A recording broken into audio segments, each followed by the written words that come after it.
Mari kita berdoa sekali lagi. Bapa, terima kasih. Pimpin kami untuk bisa melihat Engkau bukan hanya sebatas memperoleh informasi, tapi kami mau mengarahkan hati kami terarah sama Tuhan. Dan biar melalui firman Tuhan yang adalah Engkau sendiri, hari ini kami bertobat dan hidup kami mulai terarah makin serupa dengan gambaran-Mu. Pimpin kami semua dalam nama Tuhan Yesus. Sama-sama katakan, amin. Haleluya. Ya. Banyak kejutan ya, banyak foto-foto.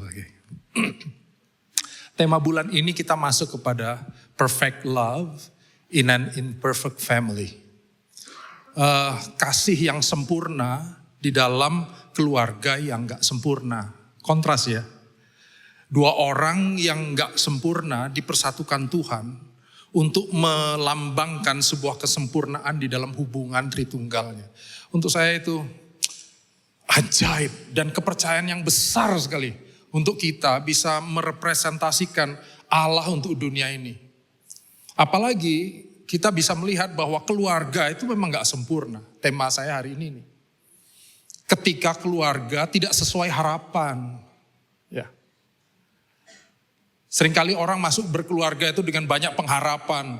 Begitu udah diberkati, beda. Apa yang terjadi saudara? Ini data 3 tahun terakhir ya. 2020 sampai 2023, 2024 kan belum ya.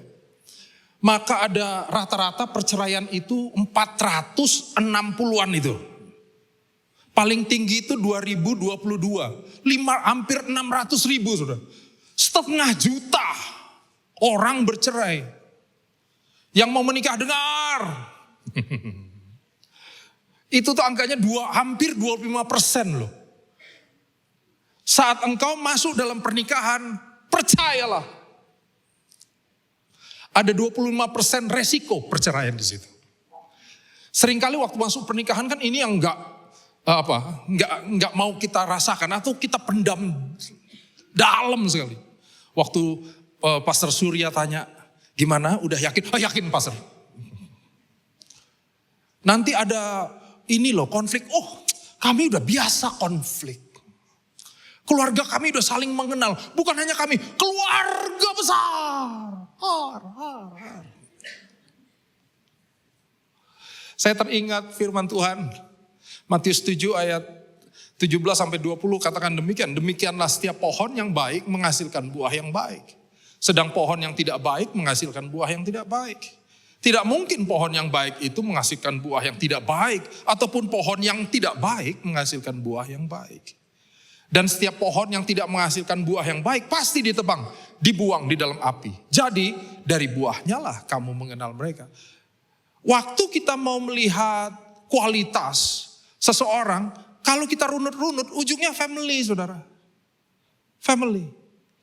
Ada beberapa penelitian menunjukkan bahwa pendidikan dalam rumah tangga memiliki dampak yang positif terhadap kualitas pribadi anggota-anggotanya. Kalau mau lihat seseorang memimpin, saudara boleh lihat rumahnya dulu. Kalau mau mengenal pasanganmu, bisa lihat kayak apa keluarganya. Paling tidak ada hubungan-hubungannya tuh ke situ. Makanya hari ini, sebulan ini kita berbicara tentang keluarga. Katakan amin. Karena nanti saudara, ini juga yang akan menentukan buah-buah kita di dalam kehidupan masyarakat. Ya. Mari kita masuk ke dalam konteks firman Tuhan hari ini. Kita baca 2 Korintus 5 ayat 16 sampai Wahyu kita baca. Rasain loh. Saya lihat jemaat ibadah 2 kayaknya sukacita ya. Wah luar biasa. Puji Tuhan ya. Memang suka firman nih ibadah 2 ya. Ibadah 1 tadi suka juga ya. Kita baca dimulai yang genap, yang wanita, yang ganjil, yang pria. Memang banyak yang pria nih ganjil ya, orang-orangnya agak ganjil ya. Maaf ya, jangan tersinggung ya, maaf. Yang wanita yang genap ya. Yuk baca wanita. 1, 2, 3. Sebab.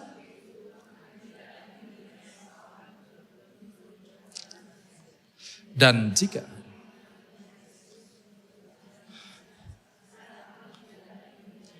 Pria 17. Jadi siapa yang ada dalam Kristus, ia adalah apa? Ciptaan baru. Yang lama sudah berlalu, sesungguhnya yang baru sudah datang. Wanita.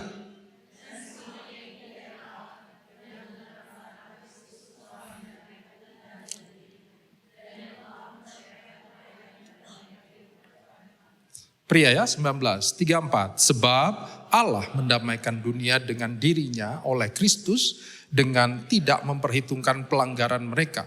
Ia telah mempercayakan berita pendamaian itu kepada kami. Wanita, jadi.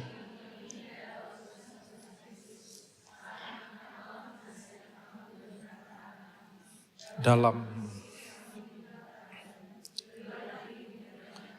sama-sama ayat 21, dia yang tidak mengenal dosa telah dibuatnya menjadi dosa karena kita, supaya dalam dia kita dibenarkan oleh Allah. Demikian pembacaan firman Tuhan. Berbahagialah kita yang bukan hanya mendengar tapi juga melakukannya. Amin. Nah, konteks dari 2 Korintus ini adalah surat yang Paulus kirim untuk Korintus.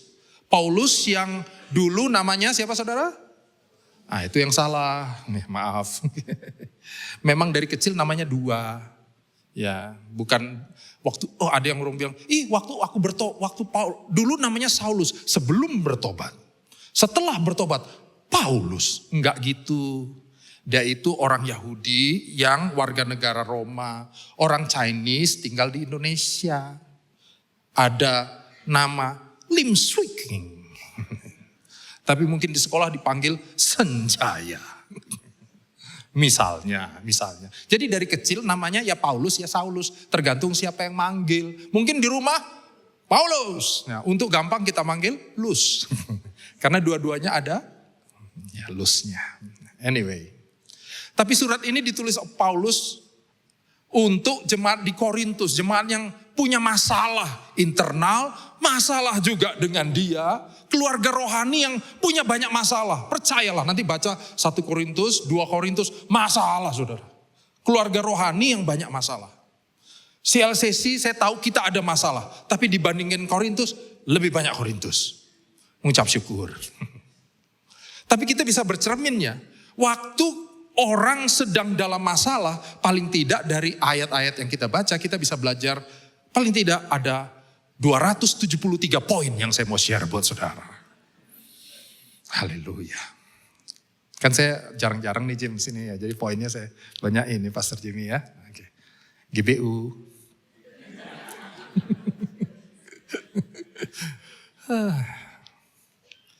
Yang pertama ini poin saya.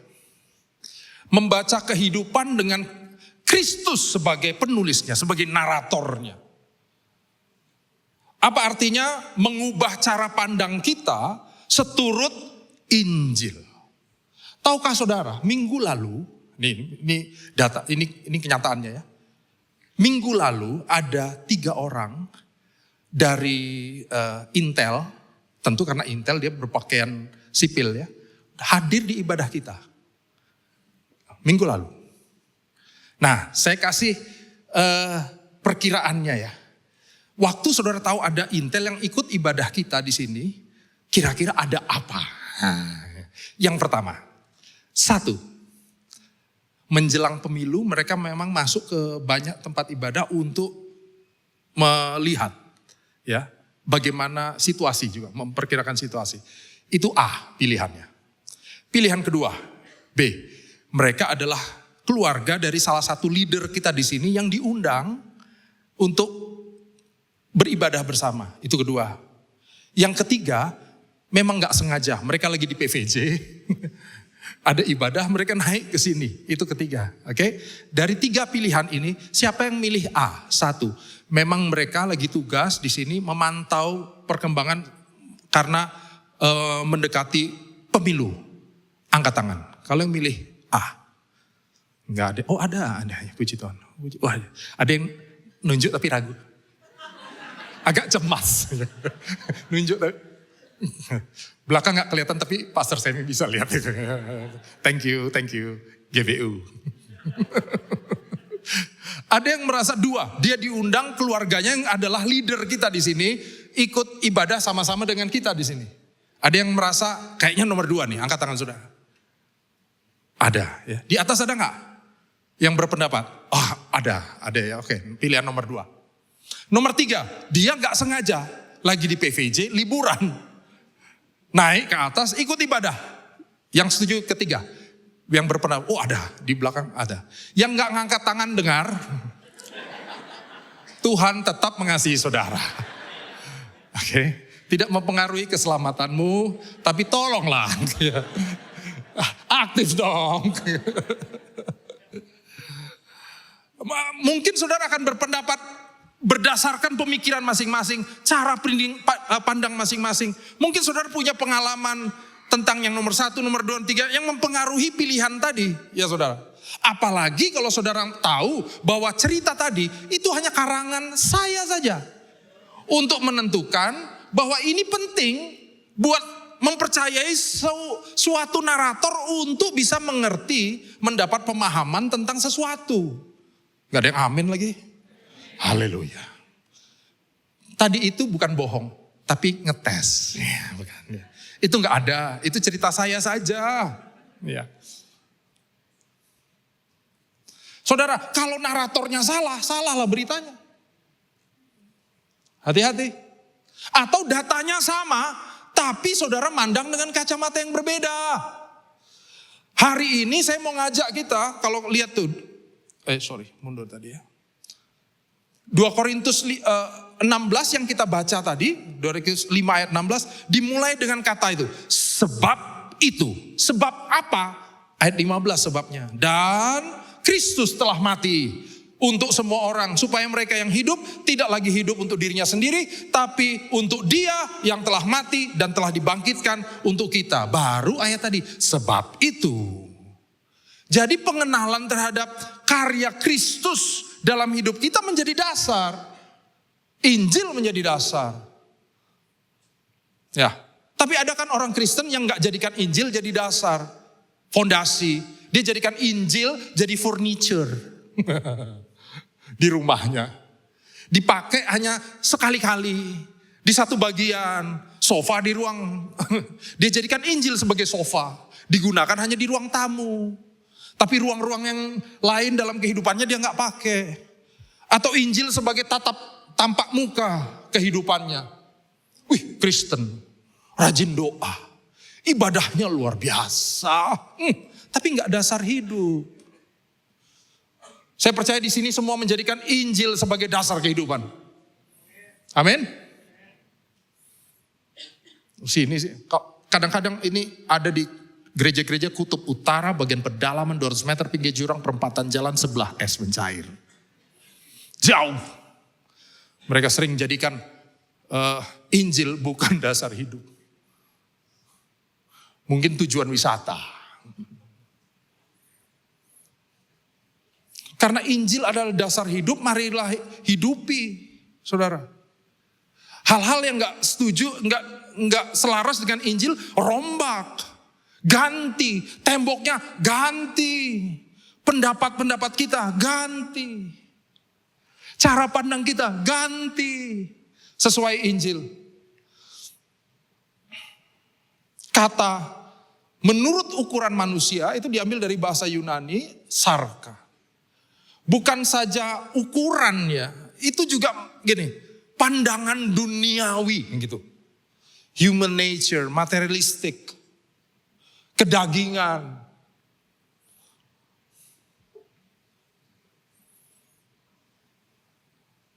Ada yang lagi kumpul bapak-bapak dan ngomong tentang perselingkuhan teman mereka. Yang satu bilang gini, oh iya, wajar dong dia selingkuh. Lihat tuh, wajar dong dia selingkuh.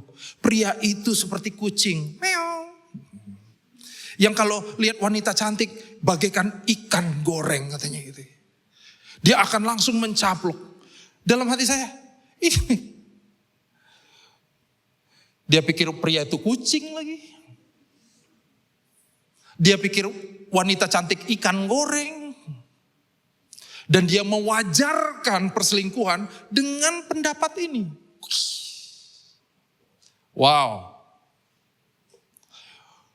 2 Korintus 5 ayat 17 katakan, jadi siapa yang ada dalam Kristus, nah dalam bahasa Indonesia kan kayak definitif ya saudara. Ya, jadi siapa yang ada dalam Kristus, ia adalah ciptaan baru. Yang lama sudah berlalu, sesungguhnya yang baru apa? Sudah datang. Tapi kalau dalam bahasa Yunani, dia itu aklamasi. Lebih ke arah aklamasi. Jadi gini, nih kesannya tuh Paulus tuh excited sekali dengan kebenaran ini. Jadi siapa yang ada dalam Kristus, hey, ciptaan baru. Gitu kira-kira.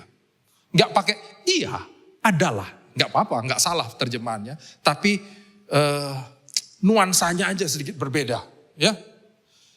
Karena dia digunakan with great latitude. Dan kata yang baru sudah datang itu pakai kata gegonen. Yang baru sudah datang tapi dilakukan dulu sesuatu yang sudah pernah dilakukan dan itu dipertahankan sampai terakhir.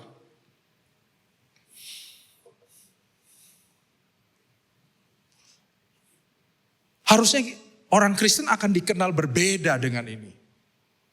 Saat kita bisa melihat banyak hal dengan cara pandang Injil. Cuma kenyataannya saudara kalau kita lihat hari ini. Orang Kristen menurut beberapa survei di Amerika dan Eropa. Saya berharap survei ini salah begitu ada di Indonesia. Amin. Ini kan Eropa, Amerika ya. Di Eropa dipandang bahwa orang Kristen itu ternyata orang-orang yang lebih fanatik, tidak toleran, suka menghakimi. Atau juga adalah orang Kristen yang dipandang homofobik ya, gak bisa hidup dalam keberagaman, kan lucu ya. Harusnya kita lah orang Kristen yang menerima, katakan amin. Kalau nanti satu kali di ibadah kita, datang masuk anak-anak yang dandanannya beda. Skinny, pakai skinny pants, kulit, rambutnya panjang tapi satu garis. Di mana Asyir harus berhati-hati karena ketajaman rambutnya supaya tidak terluka. Bagaimana kita melihatnya? Kadang-kadang nih saudara, bukan saudara ya, ini gereja-gereja di Kutub Utara bagian pedalaman 200 meter pinggir jurang perempatan jalan sebelah es mencair. Bukan di sini, di sebuah mall juga. Ada Starbucks di lantai dasar.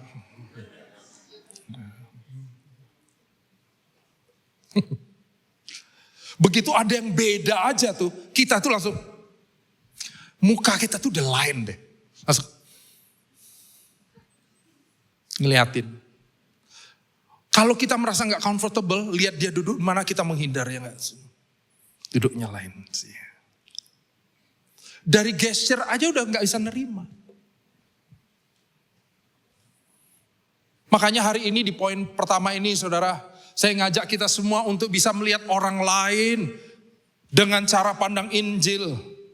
Apalagi saat kita ada di dalam situasi di mana di dalam keluarga kita mungkin sedang bermasalah. Kita merasa keluarga kita nggak ideal. Hei, bener. Memang keluarga kita nggak ideal. Tapi bagaimana kita bisa melihat itu? Kakak nggak kenal Papa Akio. Papa Akio keras, Kak. Ya, ada orang tua yang keras kan saudara. Apa-apa tuh main tangan. Papa aku Kak keras, main tangan, nggak ngomong, nggak nerangin. Wah. Bahkan kalau saya salah pukul, kadang-kadang dia pukul. Saya tanya salahnya apa? Ini untuk kesalahanmu yang nanti. Sangat profetik. Dia mukul dulu untuk nanti pasti ada kesalahan. Saudara, iya sih itu, nggak ideal banget. Ya, saya cukup merasa simpati gitu kalau saudara punya orang tua yang seperti itu kan. Tapi coba cek, coba berusaha pahami. Jangan-jangan orang tua kita begitu karena orang tuanya dulu juga melakukan hal yang sama, bahkan lebih parah kepada mereka dibanding waktu sama kita. Ada hal-hal yang membuat mereka seperti itu loh. Ada. Dan waktu kita mengetahui itu dan kita merujuk ke hati kita. Kalau Tuhan izinkan dia jadi orang tuaku. Apa ya Tuhan ya? Kenapa ya? Jangan-jangan satu. Untuk memperbaiki sebuah bentuk pendidikan keluarga yang salah yang turun-temurun. Ya enggak saudara? Justru ada kita supaya generasi ini ke bawah. Udah yang manis. Justru ini untuk memulihkan keluarga besar ini. Bagaimana cara pandang kita tentang keadaan yang sekitar? Kak, aku gak ngerti. Iya. Tapi coba mulai cari ke dalam. Apa yang Injil bicara untuk kita? Apa yang firman Tuhan bicara untuk saudara dan saya melalui keadaan yang ada?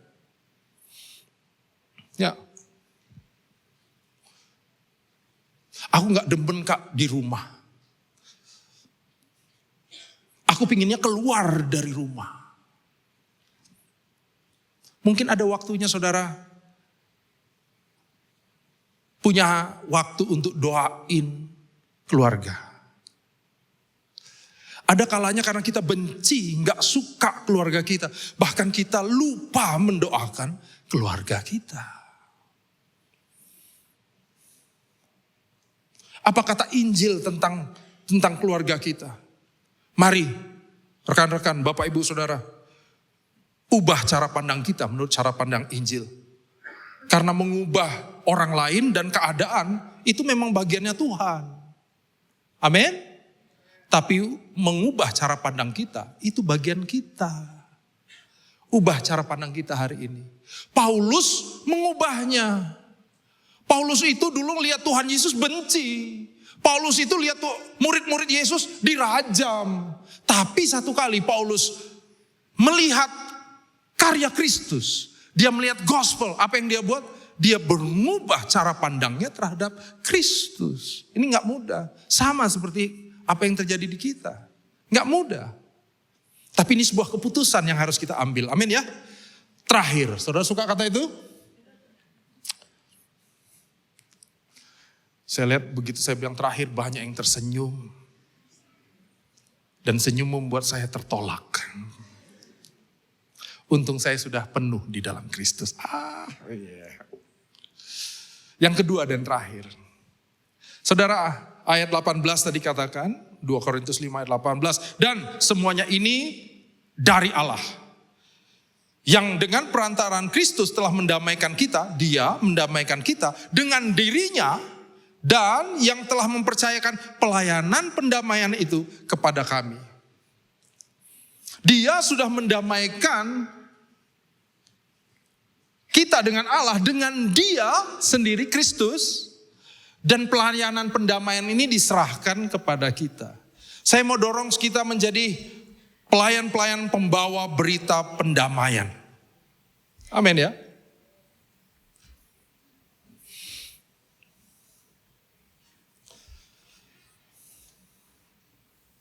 Mungkin kita nggak ngerti banyak hari ini. Ya. Dalam konseling pernikahan, memang kami berdua atau kita semua, CLCC bahkan, kita mendorong sebuah kesepakatan ya dalam keluarga. Dan setiap keluarga tuh unik, beda. Amin ya saudara. Bahaya kalau kita punya, mari kita melihat keluarga kita dengan pandangan Injil. Bahaya kalau kita melihat keluarga kita menurut pandangan keluarga yang lain. Lihat anak kita nilainya 7, kita langsung, Dek, itu temanmu 8, Dek. Kamu, susah ngomongnya. Kenapa? Kita membandingkan dengan tetangga. Padahal anak kita yang 7 ini matematika. Melukisnya hampir 10. Wow. Tapi mata kita tertutup dengan pandangan orang lain terhadap anak kita. Memang kita mendorong sebuah kesepakatan. Iya. Gak pakai cara pandang orang lain. Pakai pandangan Injil. Apa yang Injil ajarkan di tengah keluarga? Kalau kita merujuk kepada Roma 15, Injil mendorong ini saudara. Yang kuat, dia harus menopang yang lemah. Kristus waktu lihat kita jatuh dalam dosa, gak gini, aku kan sudah buat ini, aku kan udah ciptain, aku kan, enggak. Dia melewati batas itu. Dia mati, menolong. Ya. Suami jangan gini, aku udah kerja, aku kan udah buat semua ini, kok aku enggak selalu ini. Kok aku enggak? Istri juga, Papa enggak ngerti kan, mama di rumah, wah, apa yang mama kerjakan double dibanding papa. Mungkin memang benar. Istri saya itu kapasitasnya di atas saya. Jauh. Ini saya buat pengakuan nih, baby. Ampuni saya. Dia pintar, akademis, pintar. S2-nya cum laude. Saya kan cinta kampus.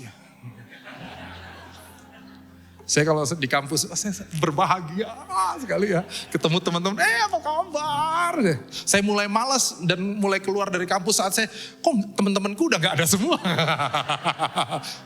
Yang ketawanya lebar, awas ya. Bertobat. Ya.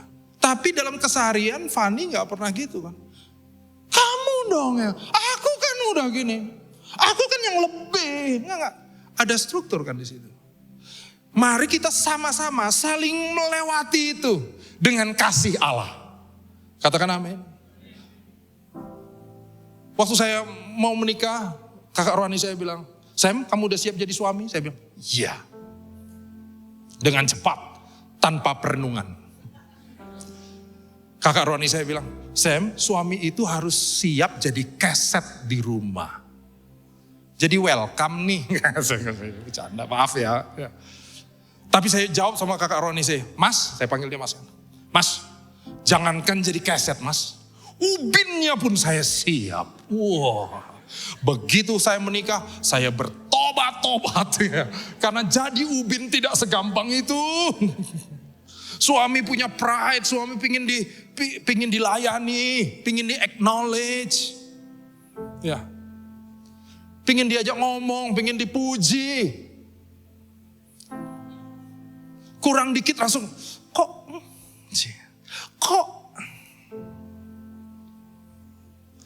Tapi kalau kita belajar daripada Injil, Tuhan Yesus nggak pakai, kok. Orangnya masih jatuh dalam dosa. Bahkan kita nggak kenal dia. Dia mati buat saudara, buat saya. Jadi pahlawan itu nggak perlu dikenal. Dia datang aja gitu. Para suami mari jadi pahlawan di rumah. Katakan amin.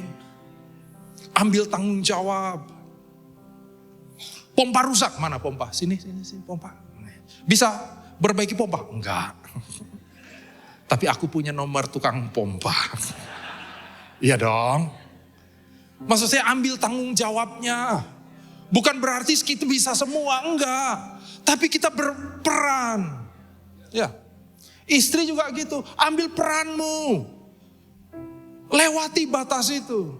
Kalau dua-duanya seperti itu saudara, keluargamu indah deh. Indah.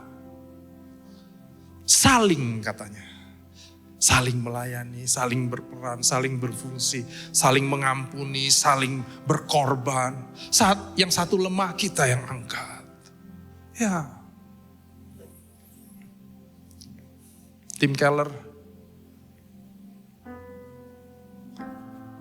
Ya.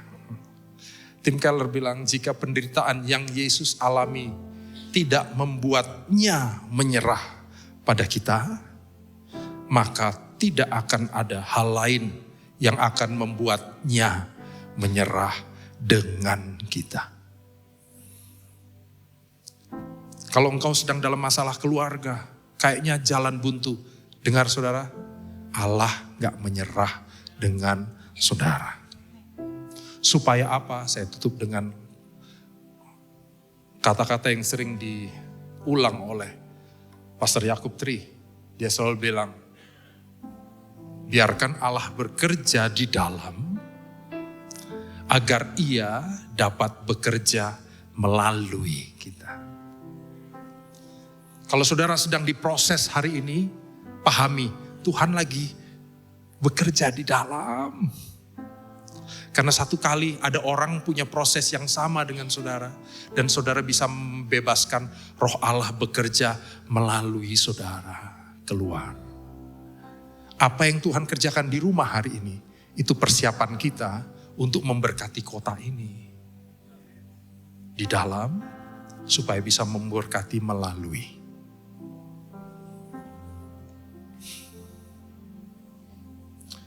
Hati saya ada untuk saudara yang mungkin hari ini ada di situasi keluarga yang saudara nggak suka dengan pasangan, dengan anak-anak, orang tua. Sadari keluarga kita tidak sempurna. Tapi sadari satu hal, Tuhan sedang bekerja untuk kita, supaya kita makin datang kepada Injil. Dan melaluinya kita menjadi berkat buat banyak orang. Masalahmu ada tanggal kadaluarsanya.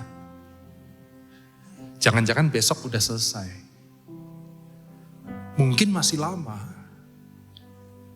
Sadari Tuhan jalan bersama saudara. Yuk bangkit berdiri sama-sama.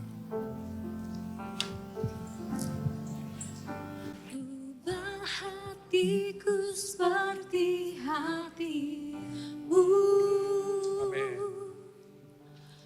Kudus berkenan bagimu. Bagaikan emas yang murni, bentuk hatiku selalu. Biar ku menjadi ciptaan baru, bebas dari semua yang jahat. Ya Tuhan, serupa dengan gambarmu, sucikanku, kuduskan hatiku, Tuhan. lagi saudara. Ini hati kami Tuhan. Hatiku seperti hatimu, kudus berkenan bagimu. Bagaikan emas yang murni, bentuk hatiku selalu. Saya undang kita angkat tangan kita. Biar ku menjadi ciptaan baru, Ini gerejamu Tuhan. bebas dari semua yang jahat, serupa dengan gambarmu, sucikanku, kuduskan hatiku, Tuhan. Bapa, kami angkat tangan kami, terlebih lagi kami buka hati.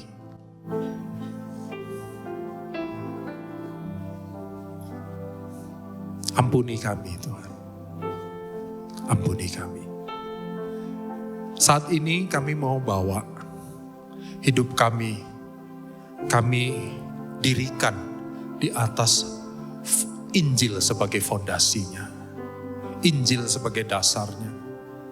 Aku berdoa untuk setiap tangan-tangan yang diangkat. Hati yang dibuka Bapa dalam nama Tuhan Yesus.